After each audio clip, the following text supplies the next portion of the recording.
while we're talking about him, when I was coming along in the 50s and going to movies and seeing Jeff Chandler, he was really the epitome of tough male action. And I think I was somewhat shocked when I went back and started listening to Armis Brooks on tape to find out what a real comedic talent this man was. Yes, he was. He loved the show, so he really wanted to go into TV with it. But he would never have done on TV because he was so macho in appearance. I remember at Christmas we always had to be careful because he had to kiss Miss Brooks, and he took it very seriously then, and the audience was kind of astounded. Miss Brooks. Yes, Mr. Boynton? Come here, baby.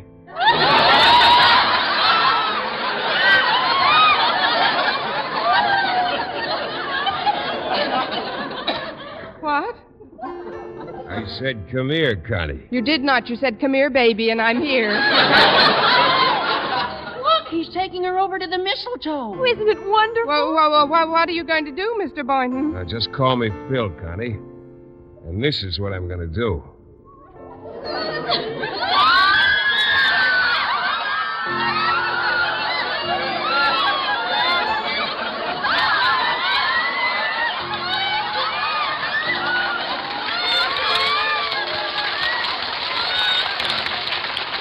Well, Connie, how does that make you feel? Oh, I feel like I'm in a dream, Philip. A wonderful, beautiful dream.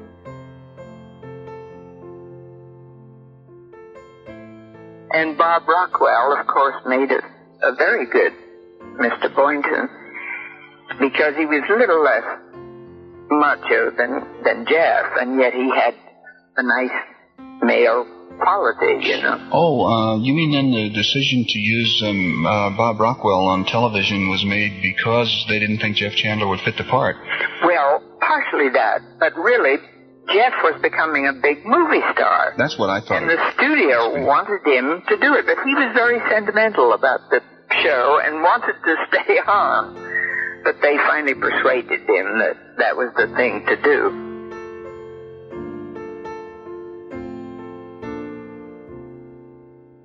In addition to the Radio Mirror poll, in the winter of 1949, Motion Picture Daily named Eve Arden the year's best radio comedienne. Her sharp wit helped make her an honorary member of the National Education Society. In 1952, she won an award from the Teachers College of Connecticut's Alumni Association for humanizing the American teacher. Although Lucille Ball's greatest fame was achieved on TV with I Love Lucy, on radio, My Favorite Husband was never a hit the size of Our Miss Brooks. The two stars had tremendous respect for each other. Gale Gordon worked with both. It was Miss Brooks that virtually the entire cast of the radio version of Our Miss Brooks moved to television, didn't it? That's right. The entire cast, with the exception of Jeff Chandler, who became a movie star during the radio run of Our Miss Brooks. And when we moved over into television, Universal wouldn't let him appear in the television show because he was signed to star with Universal Pictures. Mm-hmm. And that was when they got Bob Rockwell, a dear, sweet man, yes. Working with Lucy was a joy, but also working with Eve Arden was. I've been very, very lucky, and the people that I've worked with have all been very inspiring people, very, very capable and talented, and very nice people. And I consider that one of the greatest glories of this profession, is having known so many people who were real people, really good people, as well as being talented and delightful. When you first went on television as Our Miss Brooks, you followed Lucille Ball on Monday nights, I think. They had she was on at whatever time, 8 o'clock, and you came on at 8:30 for the first season. Yeah, you were That's funny, kind I of don't remember back to back there for a while, as you were on at RKO. You see, Lucy had a radio show that was not particularly successful, which is why she is I Love Lucy today, because they dropped that then and went with Desi's idea. That was My Favorite Husband. That she yes. had, yeah. Gloria McMillan was 15 when the show began. Up to that point, I was a freelance actress, and I did just lots of radio shows, hundreds of radio shows. I did Mayor of the Town with Lionel Barrymore and Agnes Moorehead, and just on and on. But then when I was lucky enough to be cast in Brooks, that was a career because we did the radio show, and then when the television show came along, we were doing the television and the radio show at the same time for a while. And then we did a motion picture at Warner Brothers of Our Miss Brooks. So it was a full-time, and I was very lucky, very, very lucky to be a part of that. When you started, of course, you had no idea that it would go on for many years. No. Were you hired on a 13-week or a 39-week basis at the beginning, or for the season? It was just kind of loose, as I remember.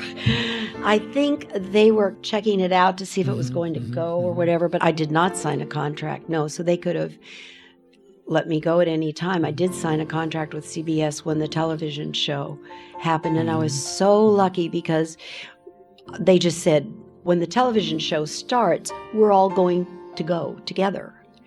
And I think that was Eve's doing, because I think we had become a family really by then, and I think she was the one who said, I want all my family to go with me. But one of the family members didn't make it to TV.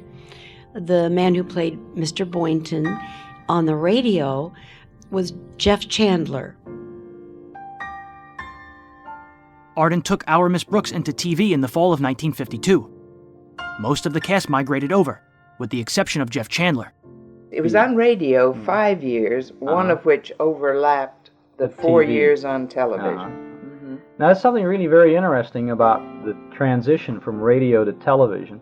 A lot of the shows that were very well established on radio didn't make it on TV, and I think a lot of it was due to the fact that people who watched the show then saw people they couldn't relate to because they had their ideas of them in their own minds. Right. Yet, with one exception, every member of the Our Miss Brooks radio cast moved into television. Yes, and the only one who didn't, as you know, was Jeff Chandler.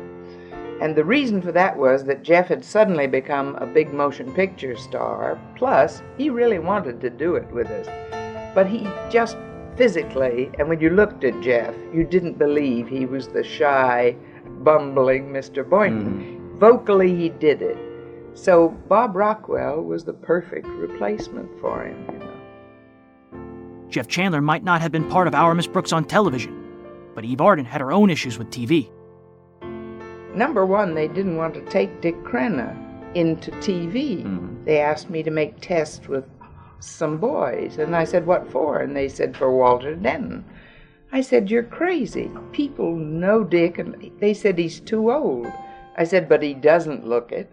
He doesn't sound it, and they'll love him. So they pressured me to make the test, and I said, I'll do it if you make a test of Dick, too. And there was no question after that. Then they came to me partway through and said, we're going to make a big change. Just keep you and Gale Gordon, that's all. And we're going to send you to Hollywood. I said, it's not going to work. And I bet I have my people back in 3 months. And I did. And it was a shame, but that spoiled it. They changed it from a public school to a private school, and yes. From a high school to a grammar school. And it never recovered from that. That was really the reason we went off the air, and it's a shame. Why did they change that? Why did they want to make the change? Well, we were caught in a game that is played, really, by an awful lot of TV producers and sponsors. When the time comes to renew, each one pretends that the sponsor and the network say, well, the show's ratings are going down a little and it's not as good as it used to be. So then the creative people get very upset and they come and say, but we've got a great new idea, you know. And then they change it and it ruins the whole thing.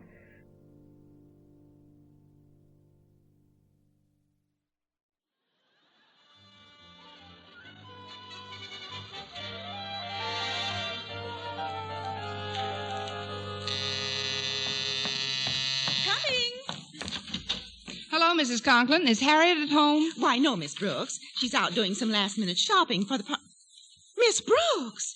Isn't it terribly early? I mean, with the days getting shorter all the time, it seems like about 5 o'clock. It is 5 o'clock. May I come in, Mrs. Conklin? Oh, of course. Who's that at the door, Martha? Oh, it's you, Miss Brooks. Hello, Mr. Conklin. Martha, did Harriet get back with all... Miss Brooks! Isn't it a little early? I mean, it only seems like 5 o'clock. 5-1. Sit down here in the living room a minute, Miss Brooks.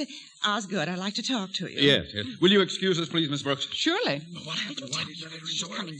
Well, I don't know what it was. Somebody must have slipped up. That's all I gotta say.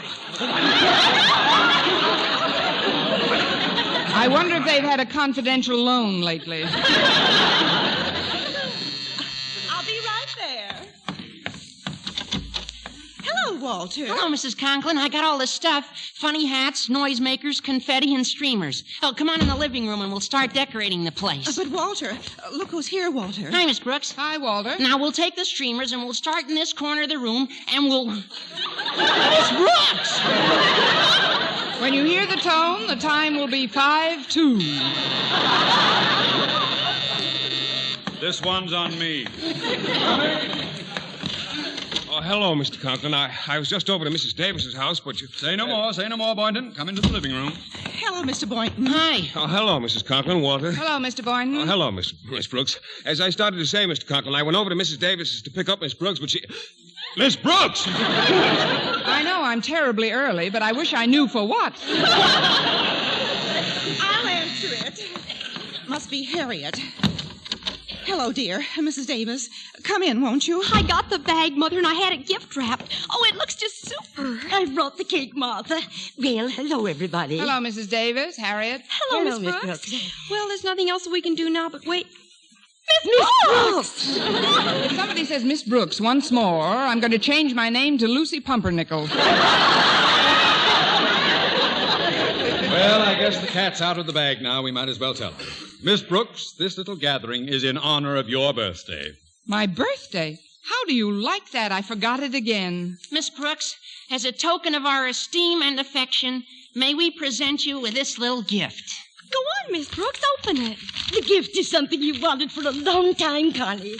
Oh, the green alligator bag. So that's why everybody borrowed money from me today. That's right. We didn't want you to get it for yourself. Well, this is certainly the nicest present anybody ever bought me, with or without my money. Oh, we didn't get this with your money, Miss Brooks. Look inside the purse. Why?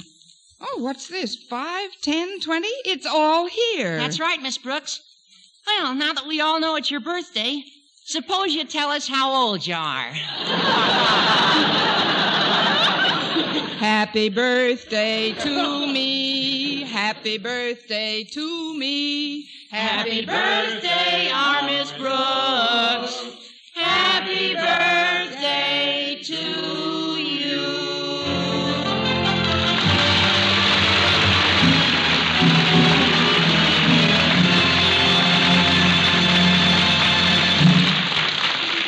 Eve Arden as our Miss Brooks returns in just one moment, but first...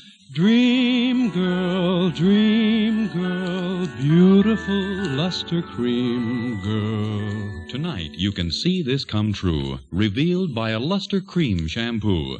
You'll see your hair lovelier, your wave or curls softer, more glamorous, easy to do quickly. Even in hardest water, luster cream shampoo leaves hair 3 ways lovelier. Fragrantly clean, easier to manage, brilliant with sheen. Don't wait. Tonight, use Luster Cream Shampoo. Not a soap, not a liquid, but a dainty magical cream. Discover why it's by far the top favorite cream shampoo. Get the big jar, $1. Smaller sizes, either tubes or jars. Tonight, you can be a dream girl, beautiful luster cream girl. You owe your crowning glory to a luster cream shampoo. And now, once again, here is our Miss Brooks. So you see, I won't need the $35 I borrowed from you people yesterday. Here it is. Fine. The interest is practically nothing. Oh, that's nice. May I have a receipt, please? Of course. Just sign here. Yes. And here. Yes. And here. Yes. And here. Yes. And here.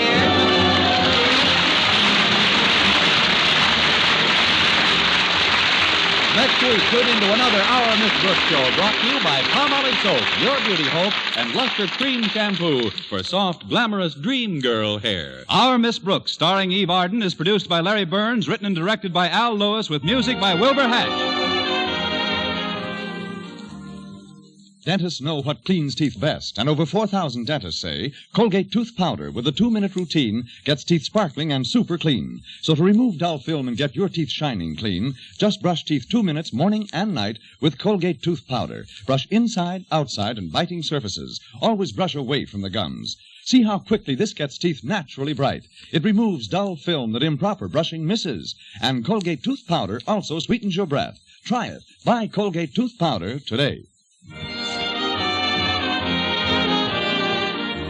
For mystery liberally sprinkled with laughs, listen to Mr. and Mrs. North.